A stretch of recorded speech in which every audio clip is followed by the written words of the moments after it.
All right. All right, guys. So this we're gonna do a review of it's Cresta study on what's called the sales gap. We're gonna go over some of the takeaways on this, which I thought were pretty interesting. And hopefully it's helpful to you guys. But as I said earlier, this is gonna require engagement. So want to really have a good discussion after each little piece here. But the sales gap, the gap between the average and the star performer in a sales role, and the causes or difference in sales approach according to the Cresta study. That's what we're really going to be discussing. In a simple transactional sales environment, this can be a 59% performance gap. And so if it's, the cold calling, do you want to sign up for blah, blah, blah internet service or home security? That's a 59% sales gap, the quick conversation and done. In a complex sale environment, that can grow to 200%, which I'm willing to say that we are in a complex sales environment. It's multiple conversations, meetings. It's not just a quick conversation and done. So this is something that can have a lot of impact. And it's something that's hopefully going to step up everybody's game and things we want to focus on. But the study is set out to identify key behaviors which set top sales people apart from their peers. And it comes down to the magic 4, which is setting expectations, discovery, objection handling, and assuming the sale. So the first one, setting expectations. So setting expectations lets the customer know what to expect during the conversation. This is key to getting aligned at the beginning of a conversation. So from their study, they're saying that the top performers set expectations 1.4 times more frequently than those performing at a lower level. So that's they're taking the time, almost 1.5 times more frequently than those on the lower level. And it's interesting that each one of these kind of builds on each one of these steps kind of builds on the other. And this one is the lowest. Well, I don't want to say it's discredited, but it's 1.4 times more frequently. It's probably the lowest occurrence that we'll see. So when you're working with your clients, are you currently setting expectations? And if so, how are you doing that? And if not, how could this approach? How could you approach this at the start of a conversation, or really anytime you're starting the sales process if it's a reoccurring client? So, would really love for one of you guys to go first. Otherwise, I'm going to start calling on names. So setting expectations, yes, I do set expectations just given, we had a shift in the market. So Mm. the biggest expectation I'm setting right now is just where realistically rates are. So it's, here's the window I'm seeing, and it could be the top end. I can't guarantee the bottom end of that. So just because we want to also have expectation versus reality. So, where I set expectations is closing timelines, expect 60 days to close. That doesn't change usually. And then the rates, that's going to be like the biggest sector here. And then, in general, if you don't have very much to go off of and they're asking for guidance, it's more of, I've seen deals like this size to 50% loan to value. Without seeing anything, I can't tell you exactly, but that's just averages I've been noticing. So, setting expectations around what kind of terms they can expect too. That's good. I like that, especially right now. Yeah, with the rate environment where the rates are definitely moving up. We kind of see a ceiling on it, but there's definitely that spot below where it's hard to say what I know it almost sounds promising, but it's hard to say what the low rate is because there's the lender that'll try and out price it by 0.01 to just win the deal. And it's kind of an interesting spot where there's a fight at the bottom, but we know where the ceiling is, and it's definitely not low right now. So that's good. I like that, Dan. How about you, Skylar? Yeah, so in the past, or I mean, just in the couple deals that I've worked on, I haven't been very good at setting expectations, kind of like what Dan was talking about, and I think that comes with just the lack of experience. But one area that I have been getting a lot better at setting expectations in, is just the initial phone call and conversation that I have with someone. In the beginning, it was much more like, oh yeah, send some information over, like we'll be in touch. I might have some deals I can send you at some point. And I've realized my newer relationships when I start them out by really conveying our value, as well as setting expectations with them as far as what they'd like to see as far as follow up, our hot money stuff like that, has really made a big difference. Because even if you just like, even if you have a meeting with someone and it's a great meeting and you don't really, uh, tell them how you're going to follow up with them, and then you just call them every single month, Mhm. that can get annoying. So setting expectations just in your relationship, with that person, I feel like is also really important. Oh, I like that. That's good. Yeah, kind of setting expectations kind of outside of that transaction, but as a whole, is to you know, in a way, saying expect to hear from me, once a month, once a quarter, once a week if they have a lot of deals, Yeah. whatever that is. I like that too. That's good. That's good. Yeah, it's How about- good I wanted to add that it's good to have that because if someone says, hey, there's a deal, I'm probably going to be looking to move on in 6 months. If you're mm, setting expectations, I'm going to follow up each month, then you don't miss the boat. Because if you wait 5 months to call them back because they said 6 months, they already probably found someone. So it's good for them to know, hey, I'm going to be committed to this relationship if you are too. yeah, I like that. Yeah, no, that's What good. what other things do you guys think? I heard timelines, terms, rates. What other things do you guys think need to be like when you're trying to build this matrix of expectations? What other things do you think? Yeah. I think the one thing that came to mind on to me on this one, which um I never I honestly never did this because it was something we kind of starting approaching more recently, but the setting the expectation of a consultant sort of relationship and asking that question, like setting the expectation on not just the transaction but the relationship, kind of like what Skylar was saying about following up at this time. But I think setting expectation there is important. However you word that, and it's more getting their buy-in to it, but you're setting the expectation that this is going to be a consulting relationship. Are you open to that sort of relationship? Is I think that's an important one. Yeah. Yeah, I agree. I also think there should be an expectation set about what it looks like to work with us, what to expect in our process and, Yeah. you Mhm. know, the 1% fee, the The fee, yeah, that's a big one. Yep. things like that. It's a very big key that I think if we bypass that, then you'll have surprises later. So you'll put all this work in, and suddenly you talk about the fee 6 months down the road, and they run for the races. So it's like, uh-oh, what did I do wrong here? So Mhm. let them know from the beginning there is a fee associated with our service. Yeah. And the expectation that you're working together in the relationship and they're not shopping it around, while working with us. I think that's an important one too. Why do you guys think that? I mean, well, a couple things.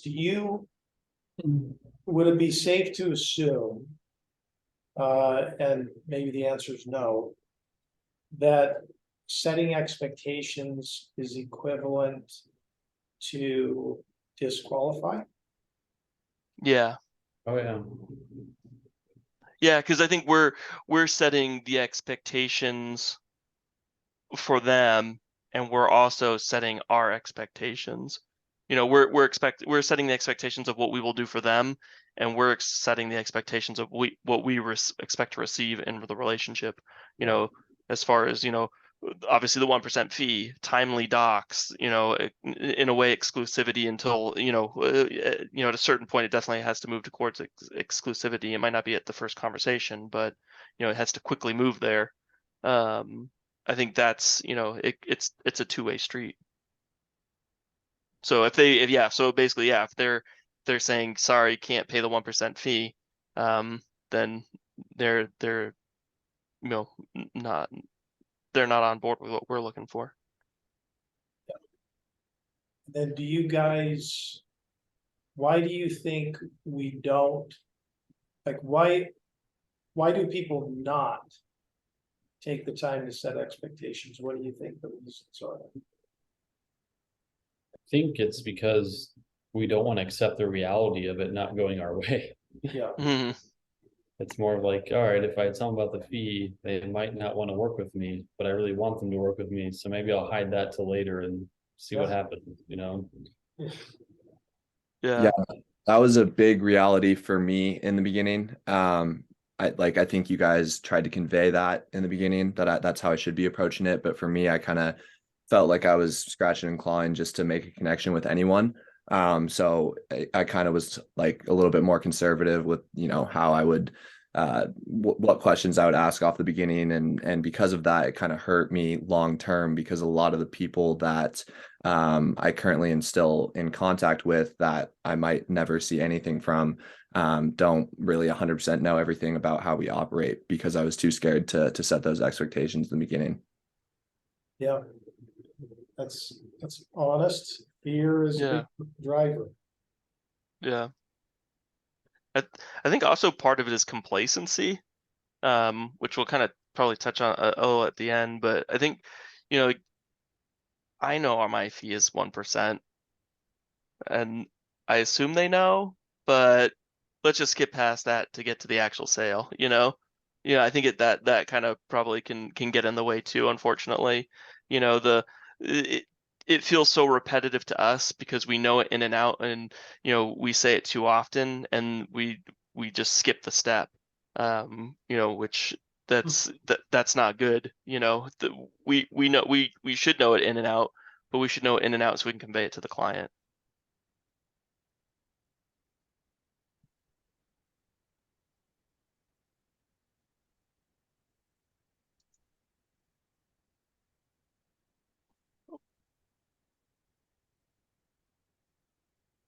So next part here is going to be discovery.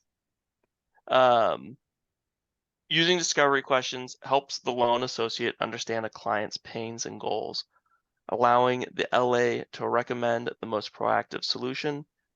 Asking questions and finding out about our clients also gets them talking about themselves, which deepens your relationship with them. This relationship correlates to how much your client trusts you. As we all know, people buy things from those that they trust and like and trust.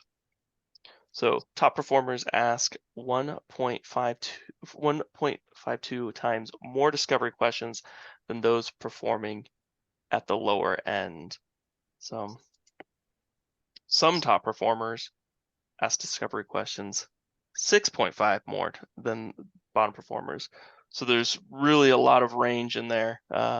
You know, that's there's almost not you can't ask too many questions is really what that's getting to. So for our next point of discussion here, what are some unique discovery questions you use with clients? Give an example of a discovery question for an immediate need and maybe discovery questions for future needs that you ask for your clients. Yeah, it's an interesting point. You know, when I read something about the intelligence of like the perceived intelligence of someone comes out in the questions that they ask. And so sometimes we'll be talking to GPs, investors, clients, or whatever. And based on the questions we ask them, we'll relay to them how intelligent is this salesperson and how much do they actually know? Because they'll know how capable you are based on the questions you ask them. And so another thing is I find when I don't ask enough questions, I end up asking them later, and those questions end up actually coming back to bite me.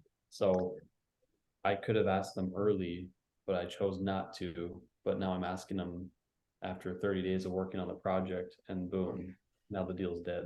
So, Yeah. there's a lot of things that we can think about with questions and discovery. So that makes sense about the top performers, because we shouldn't get lazy with questions, that's for sure. Yeah.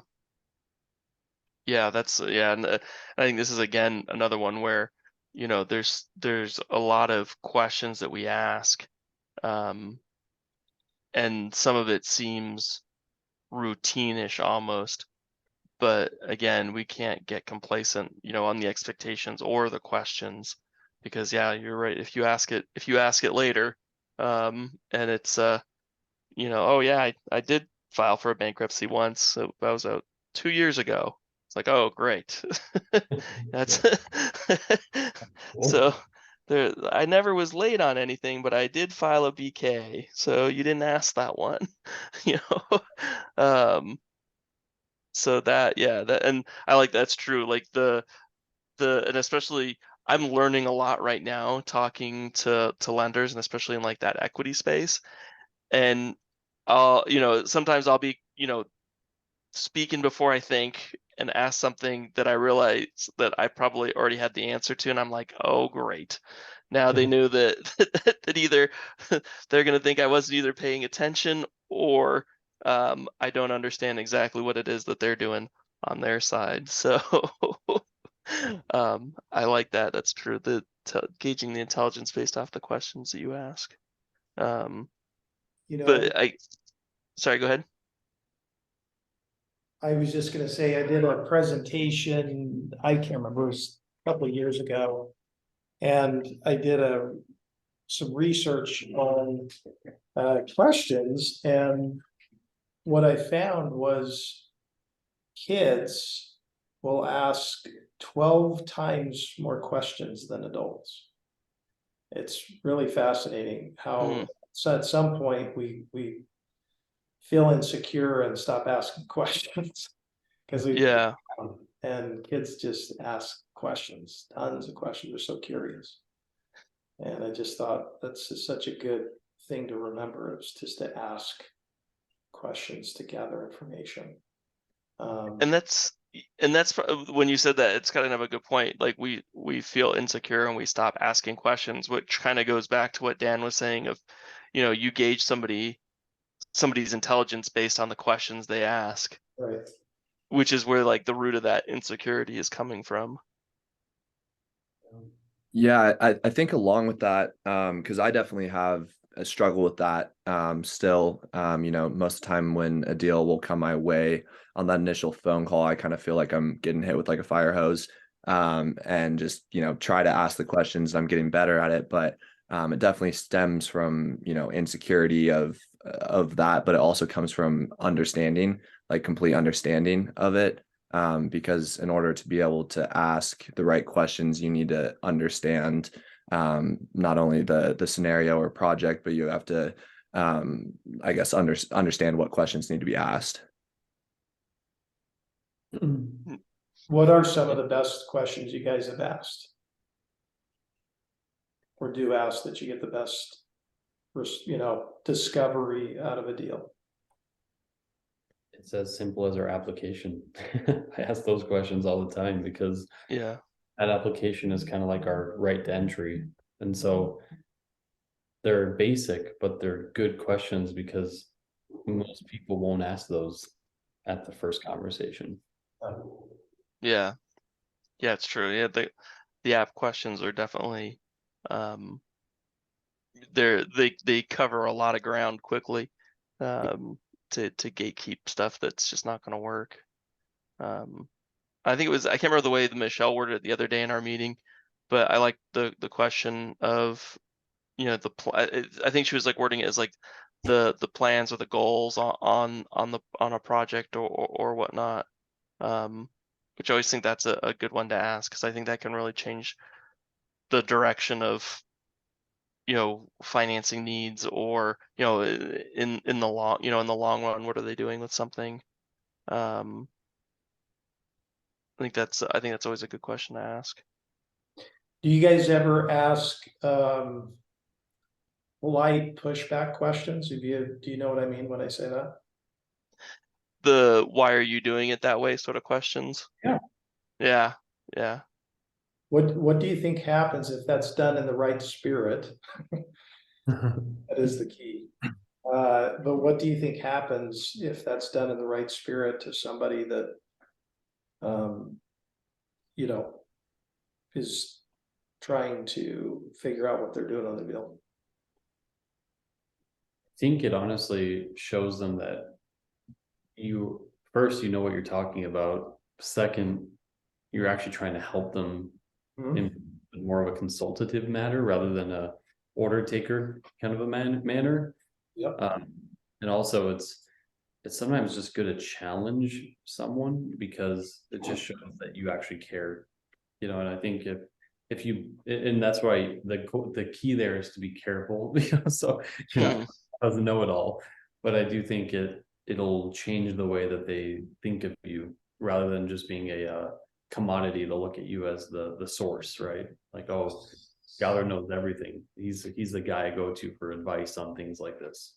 Or the best you can ever get is like, oh, I asked Tom for everything. He always seems to know how I should go about this, you know. So imagine being that guy. Yeah, if you think about like top guys that are, you know, upper echelon, big, you know, getting stuff done, you know, making things up, they're constantly trying to solve problems. Does that make sense? So if all of a sudden you come in and you're, again, gentle, but clear about, you know, politely pushback questions, it actually stimulates them to think, oh my gosh, somebody's, you know, going to take the lead on this a little bit. That can actually be, people in that position actually like that. Yeah.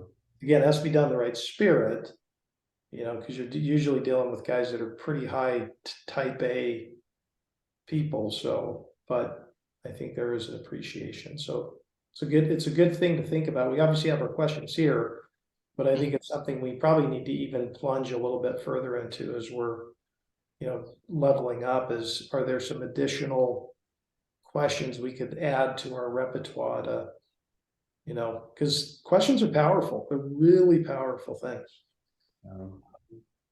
So true. Yeah. And I think that's, yeah, on that one. And I think on this discovery piece, that's why it's, you know, the top performers are asking 6.5 times more questions than the other guys. And as long as they're good questions too, which, yeah, I think that's important. And, you know, like you said, the pushback in the right spirit. So let's move on to number 3, objection handling.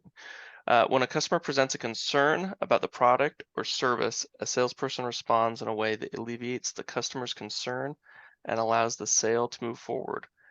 Common objections revolve around price, product fit, and competitors. Top performers overcame 2.23 times more objections than those performing at the lower end.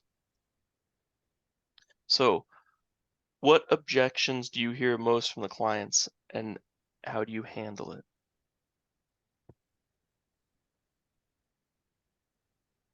So Skylar. yeah. More, sorry. No, I I told you guys, if there's silence, yeah. we're gonna create engagement. I I've had zero objections so far, so Wow. Good. Be funding $1 million this year. yeah, no. I honestly, yeah, I haven't experienced a lot of objections. Just because of, you know, what I've dealt with so far. I would say more so it's like questioning or wondering. I haven't had any like objections per se, even to our fee. Really? Okay. You haven't had objections to the fee? No one's like tried to negotiate it or anything. Wow. Yeah. That's good. Yeah, Are you? Oh, go ahead. So, Skylar, what about like on, you know, like the hypothetical, you know, if you've got, when you've got clients, you know, saying you know, what's the longest term, what's the most leverage, and you're giving them the honest answer, do you find that, you know, in those scenarios, do you get, you know, can you think of examples where maybe pushback there, like, oh, you know, I was told I could get 90%, or I was told that, you know, this would be you know, a 120 you know, month term, not a 60 month, something like that. Not really. I mean, I've had people kind of like respect what I've said and been like, oh Mhm. man, like that's all we can get or whatever, that type of thing. But yeah, no one's been like straight up like challenged me and been like, Mhm. yeah, actually we've been told we can get this, so you don't know what you're Mhm. talking. I see. And yeah, it might not be somebody like a flat out calling you out on it. Sometimes, you know, you know, it might be like a polite pushback, or, Mm. you know, well, you know, well, we need this, you know, sort of approach. Like, you know, we need the 90%. We need, you know, we need the lower rate, the more, you know, leverage. And they may not, you know, essentially, um, you know, give like a combative pushback of you're wrong. Sometimes it's kind of like a gentle or a subtle, you know, that's not what we're looking for by, you know, just, do you follow me? Right. Yeah. Yeah, I would say if anything, it would be like that situation. Like Mhm. it's like, oh, you couldn't get us what we were looking for, or that's not what we're looking for, so bye. Mhm. Yeah. And I think those are the ones you need to start watching out for, Okay. because those, you know, those are the objections. You know, that's the client in a way, you know, they're not going to come out storming mad, you know, unless their name is Dave Cotter and yelling at you or something. But for the most part, it's going to be a tactful, um, you know, you know, that's not what we're looking for, or not quite there. Um, and it might be that what they're looking for doesn't exist, and you know, if it might be that it does, and it just, you know, we're not aware of it, there is that, but chances are, you know, what they're looking to get done, you know, if I don't want to say that we've seen everything, but we've got a pretty good grasp on what's going on in the market, and if they're pushing back saying, hey, I need that high leverage, I need, you know, this and that, that's the objection, and that's the time to kind of step in and handle it in a way, you know, and kind of give the, you know, sometimes it can be you know, well, we've seen this sort of deal, you know, multiple times in the past. This is, you know, this is how it ends up. This is what happens. Or, you know, yeah, the lender might be promising you that rate, you know, out the gate, but chances are they, you know, they won't perform, or they'll change it at the back end. You know, yes, you're getting a lower rate now, but look at your origination fee there. It's 2%, things like that. Right. It's like the subtle pushbacks are the objections for sure.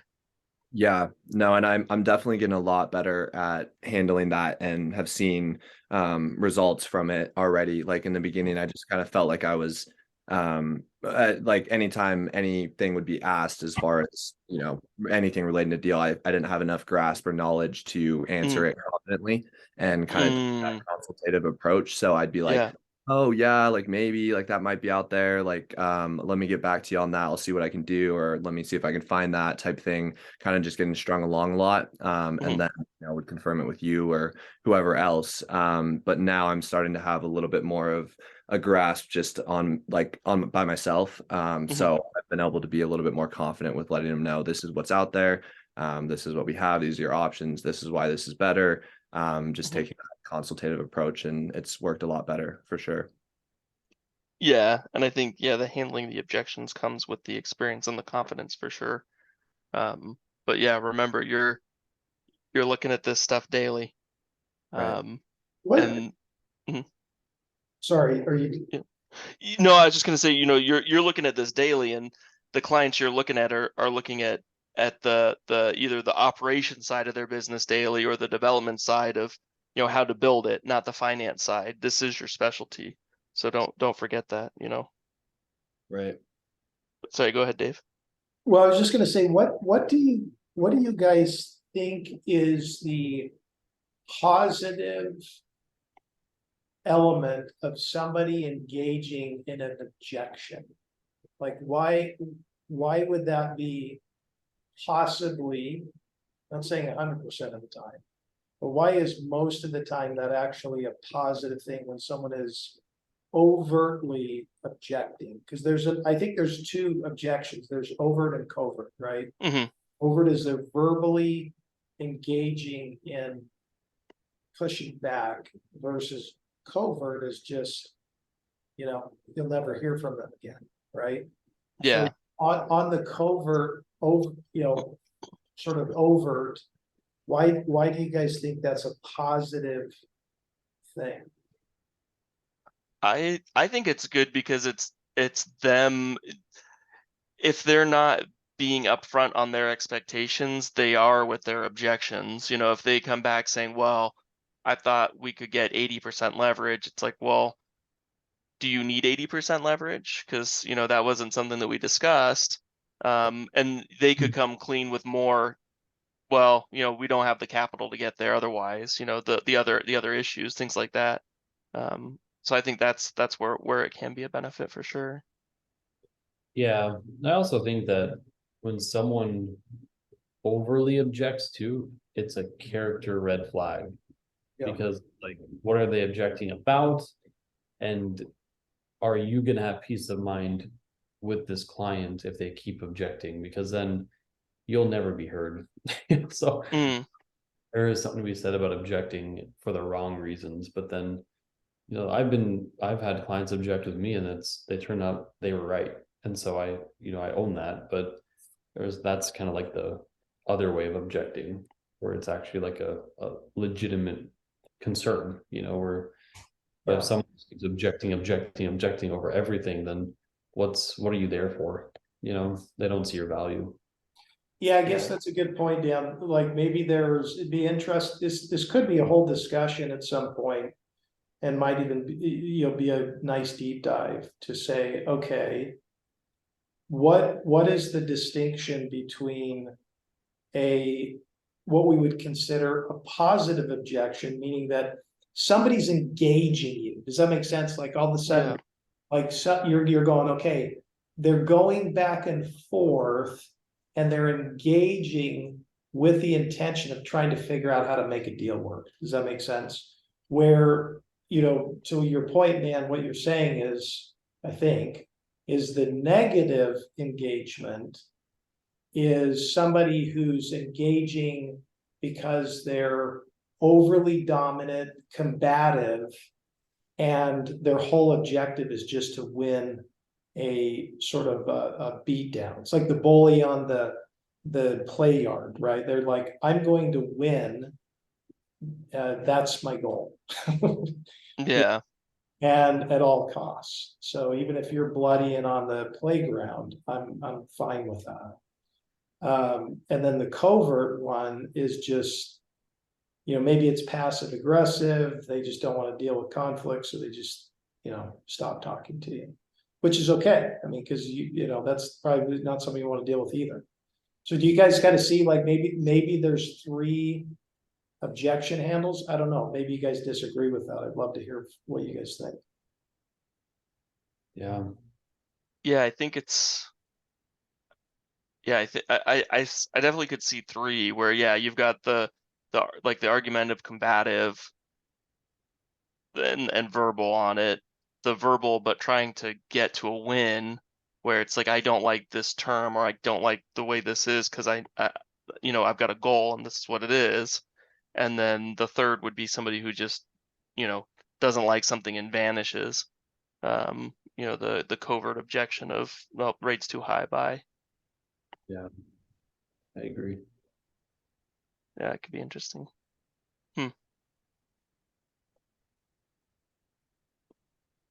But I thought this was interesting from the Cresta study.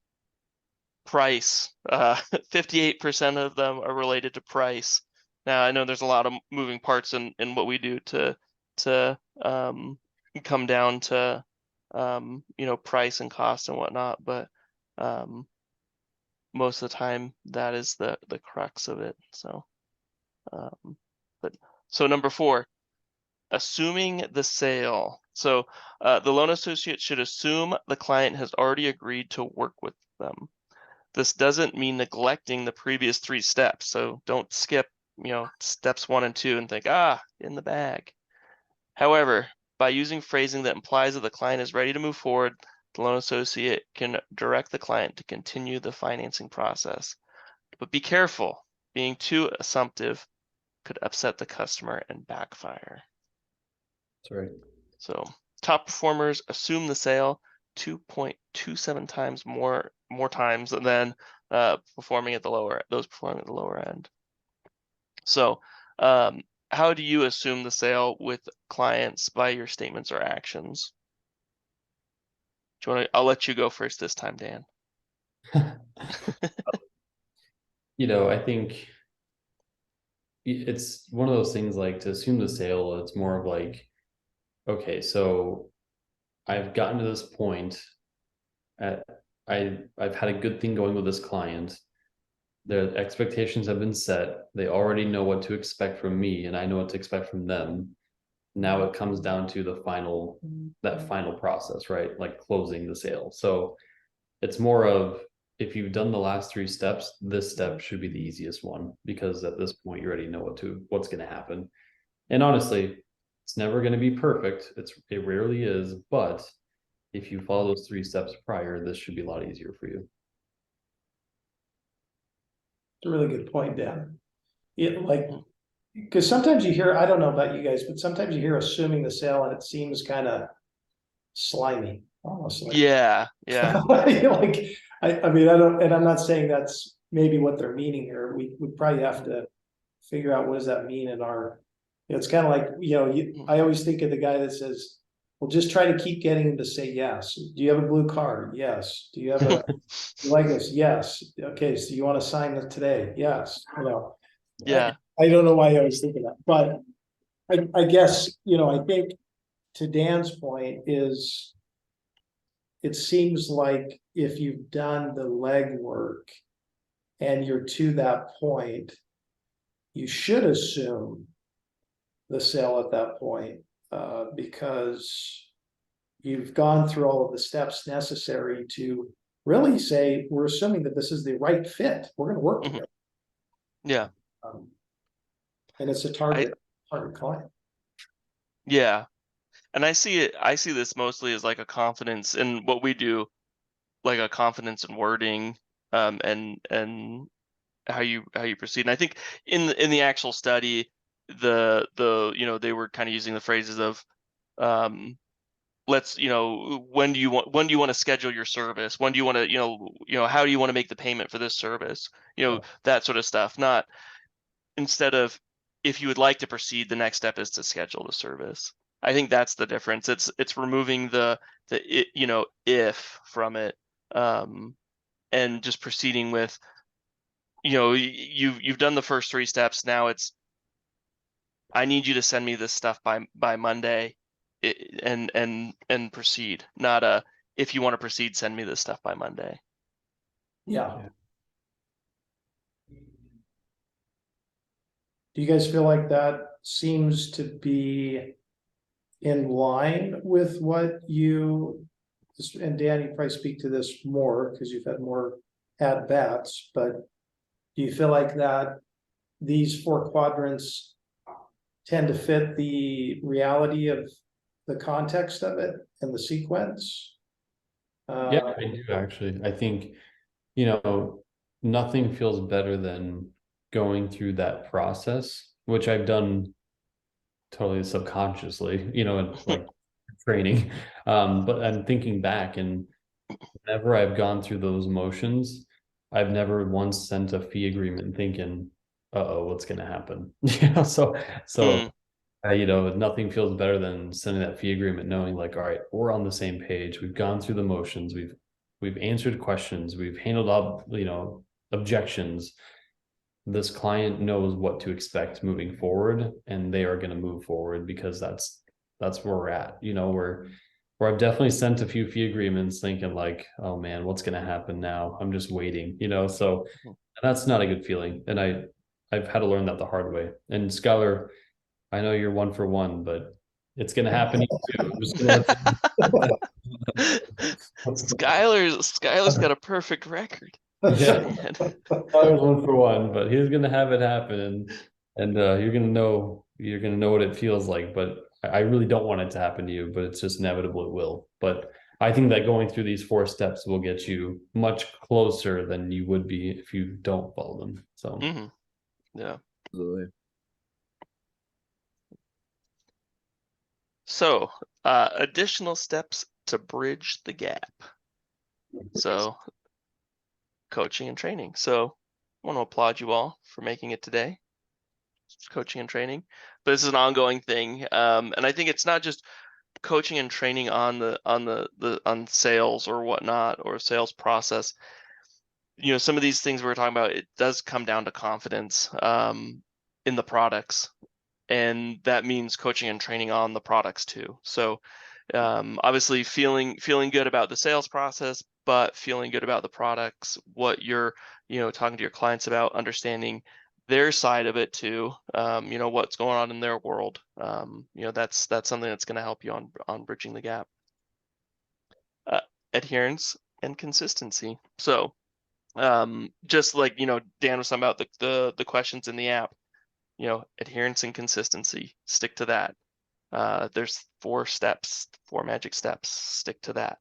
That's what's gonna get you there. If you decide one day, well, I could really do this process in half the time if I ask half the questions, yes, you will do it in half the time, but you will get less than half the results, unfortunately.